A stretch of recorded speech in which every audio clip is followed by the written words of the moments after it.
practicing Christians, seeing what their arguments for it were. And I still kept seeing logical problems. So then I said, okay, maybe I'll step it up a notch. I'll go to somebody who's a theology student. He's got a bachelor's in theology and he's a Christian. And now it's starting to get to the point where they're using terms in philosophy I don't really understand. But still, as I'm watching atheists or Muslims or various other people talk about their theology, I find myself aligning with those against the Christians.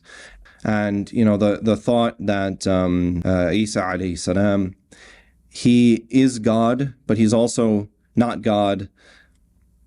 And God needed to die for our sins so that God could forgive us. I could never wrap my head around that. Or the concept of original sin, Allah or God is the most merciful, but at the same time, we have to bear the sins of Adam, alayhi salam.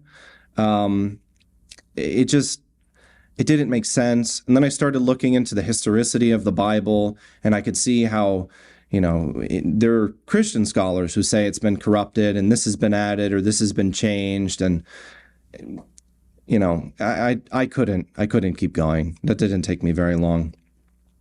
So I started going to Judaism, and with Judaism, I could see it was very similar to Islam in many ways. But there were still some major problems, not as many as the Christians, but some of the problems with how they portrayed the prophets. I'm thinking about the story. I think one in particular that's really worth pointing out is with Musa alayhi salam. So the Jews, they follow Moses. That is like their major prophet. And of course they believe in the other prophets, but he is their prominent figure. And his brother, Aaron,